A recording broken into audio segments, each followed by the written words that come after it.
A mensagem por trás das histórias. Olha, toda história tem uma mensagem que é implícita, ela está oculta, ela não está aparecendo ali diretamente na trama ou no enredo. E se você está querendo escrever uma história e não sabe sobre o que escrever, ou se você já tem alguma trama, algum tema, ou mesmo já tem um enredo, mas não sabe exatamente o que essa história quer dizer, ou se você é só um curioso que quer descobrir como detectar essas mensagens ocultas nas histórias, vem comigo que esse vídeo é para você. Em um vídeo anterior que eu fiz chamado Como Contar uma Boa História, a gente chega numa definição do que é história. História é uma sucessão de eventos estruturados de forma a revelar algo de relevante para quem está escutando. Notem que a palavra aqui é relevância. A sua mensagem, seja ela qual for, ela só vai ser interessante se for relevante para quem está escutando. Se você quiser se aprofundar mais sobre como contar uma história, eu sugiro que você assista esse vídeo. A gente vai botar o link na descrição ou num card aqui. Tá, ok. Mas como é que eu faço isso? Como é que eu vou saber se a mensagem é relevante? Ora, a resposta está no público. Relevância é algo subjetivo. O que é relevante para mim pode não ser relevante para você. Ou não. Ou existe uma relevância que é universal. Existem mensagens de relevância parcial. Ou seja, a sua mensagem é para muitas pessoas ou para poucas pessoas. Se for para muitas pessoas, sua mensagem vai ser popular. Se for para poucas pessoas, a sua mensagem também pode ser popular. Porém, vai ser popular entre menos pessoas. E uma mensagem pode ser popular entre poucas pessoas, mas ser muito impactante para aquelas pessoas. É o tipo de obra que a gente chama de cult, né? É aquela obra que é cultuada por uma minoria. É nesse ponto que nós entramos no debate sobre arte. Entenda que quando eu falo de história, de narrativa, nem sempre eu estou falando sobre arte. Narrativa pode ser marketing, narrativa pode ser jornalismo, uma notícia tem narrativa. Pode ser um texto educativo. Cara, narrativa pode ser qualquer coisa, porque nós nos comunicamos de forma narrativa. Mas quando o assunto é arte, nós temos uma coisa chamada o artista. Quando eu estava estudando na faculdade, alguém me disse uma definição de arte, eu não lembro quem, infelizmente, senão eu daria o crédito, mas a definição era o seguinte: arte é a expressão individual do artista. Essa definição me impactou de uma forma que eu trago ela até hoje, porque justamente ela tira a relevância da equação. Então, se o artista foi lá e se expressou, isso é arte, ponto final. Se foi sucesso comercial, se alguém gostou, em última instância, se alguém se importou com isso ou não, isso não está na definição. Arte é o que o artista faz, ponto. Agora, esse tipo de pensamento, ele gera um monte de arte que é irrelevante. Você já foi numa exposição de artes plásticas, por exemplo, e que do lado da obra tem uma plaquinha explicando o que é obra? Essa plaquinha nada mais do que aquilo está dando uma narrativa para você, para ver se ela revela a relevância para você daquela obra. Porque a relevância da obra ela não é autoevidente. O mesmo acontece em exposição de pintura abstrata. Precisa ter alguma explicação, algum contexto histórico para você entender a importância daquela obra. Mesmo em galerias de arte, de pinturas clássicas, de arte clássica, de pictória mesmo, se a narrativa não está ali bem explícita no quadro, e se você não tiver nenhum contexto histórico, vai te sobrar um senso de estética pura e simples, né? E, cara, quantas vezes você já não viu, se você já entrou numa galeria de arte, pessoas que ficam ali paradas, olhando horas para uma imagem? O que elas estão fazendo ali é criando uma narrativa na cabeça delas para justificar por que aquilo impactou. E essa coisa do artista que define o que é arte, cara, isso vai além. Isso vai muito além. Em 61, um artista chamado Piero Manzoni, ele criou uma série de 90 latas meticulosamente preparadas, cada uma contendo as fezes dele. É isso mesmo, ele fez uma obra de arte, a obra de arte era o cocô que ele enlatou e começou a vender. E o que ele fez para determinar o valor daquela obra era o peso em ouro. Ou seja, o que ele quis dizer ali que o cocô dele, por fato dele ser um artista, valia a mesma coisa que o ouro. E, cara, vendeu. Em 2016 teve um leilão e uma latinha dessa estava valendo 275 mil euros. Então, esse cara é um artista ou ele é um troll, né? Fica aí para você aí refletir sobre isso. Ok, eu sei que isso é interessante, mas no que isso me ajuda a escrever? Calma, eu te ajudo.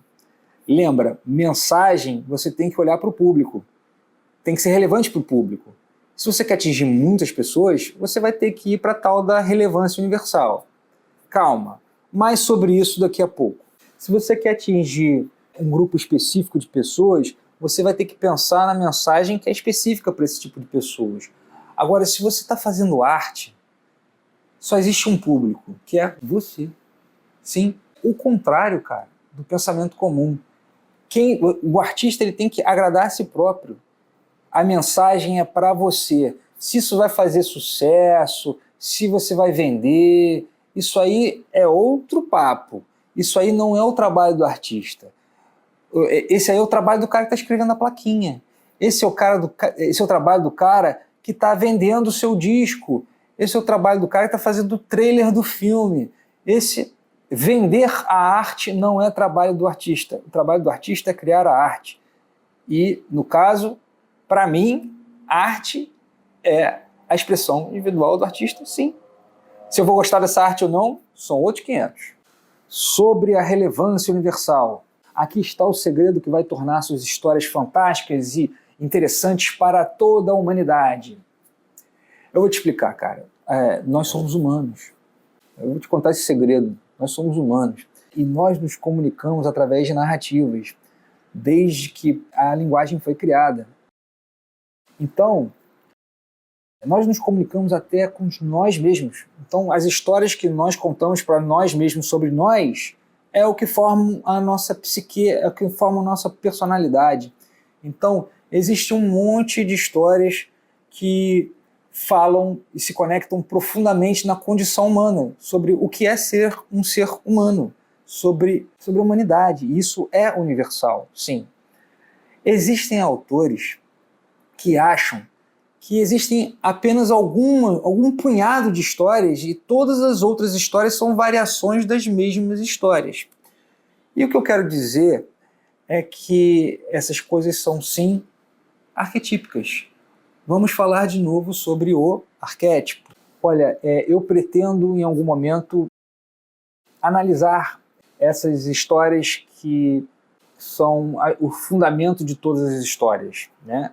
Essas histórias de base arquetípicas. Na verdade, as estruturas são arquetípicas e essas histórias arquetípicas, elas apresentam esses modelos, esses temas universais, e isso é assunto para um monte de vídeo. Não tem como eu me aprofundar nisso agora, mas calma que eu não vou te deixar na mão. Eu vou te deixar uma última coisa que eu queria falar sobre mensagem, né? Eu vou te dar um norte para isso, um bom norte, que é a moral. A mensagem de uma história é a sua moral.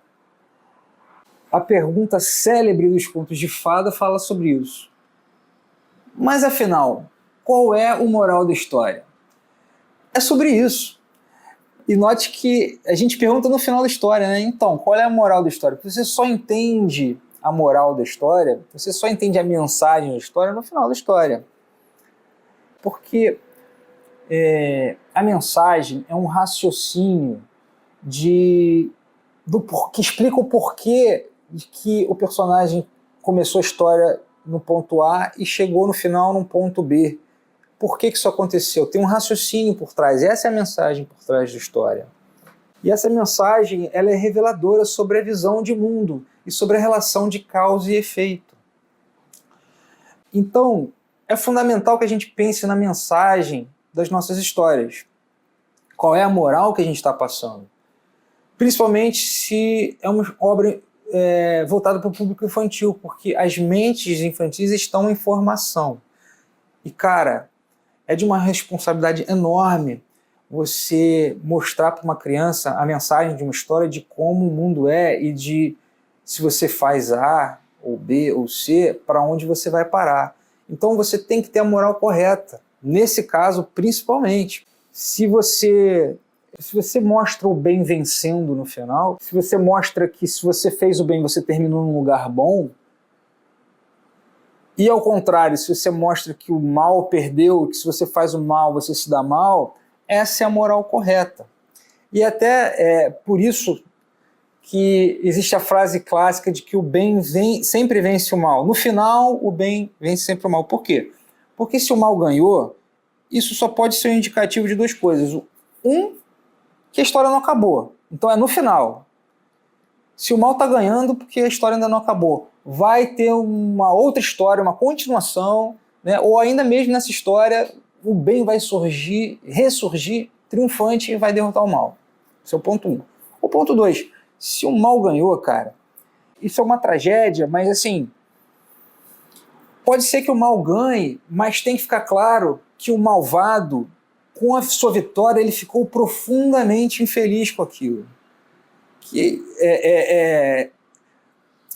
isso é o mesmo dizer que ele perdeu, entendam?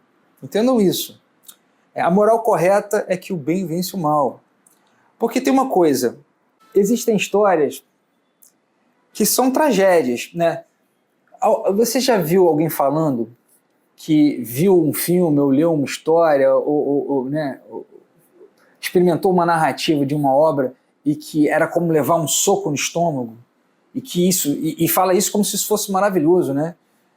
Eu não sei quanto a você, mas eu não sou fã de levar soco no estômago, nem estou afim de gastar meu dinheiro nem meu tempo para levar um soco no estômago, né? Mas o que essas pessoas estão querendo dizer é que a obra ela foi muito bem sucedida em mostrar a tragédia da natureza humana, no seguinte sentido de que os humanos, eles são falhos, eles são corruptíveis e isso é inescapável e esse mundo não tem jeito. É basicamente a mensagem desse tipo de filme.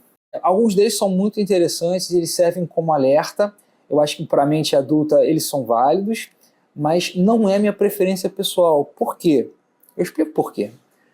Porque esse tipo de mensagem é uma mensagem desesperada, traz um teor desesperador, né? Porque se eu sou humano, inserido e sou corrupto, e a sociedade é corrupta, todos os homens são maus, e isso é inescapável, por mais que eu tente, eu não consigo vencer esse mal, né? E o mal vence, a corrupção, e como isso é trágico, né? Essa é a tragédia humana, mostrar a tragédia humana dessa forma, faz com que você pense o seguinte, bom, então não tem o que fazer, a vida não tem sentido, né? Você cai num niilismo. Isso pode te levar a ter pensamentos suicidas, inclusive, né? Então, se você ainda é materialista e você se expõe a esse tipo de obra e cai num niilismo, o que vai acontecer é assim, pô, se o futuro é a morte e essa vida é uma tragédia, para que viver, né? Eu acho que esse tipo de história não faz bem a ninguém. Eu, particularmente, prefiro histórias com a moral clássica, que ensinam virtudes. Se a natureza humana ela é trágica, há um caminho de superação dessa natureza. Tem que ter um jeito do bem vencer o mal. Os contos infantis eles não são para dizer que os dragões existem. As crianças, em boa parte, elas sabem que os dragões existem. As histórias infantis elas servem para ensinar que há sim uma maneira de derrotar o dragão. Com isso, eu finalizo esse vídeo deixando essa reflexão para vocês. Pensem bem na mensagem da sua história, porque as histórias elas moldam as pessoas e as pessoas moldam o mundo. Se você chegou até aqui, eu peço que você escreva narrativa nos comentários. E se você quiser receber mais conteúdos como esse, é só se inscrever, beleza?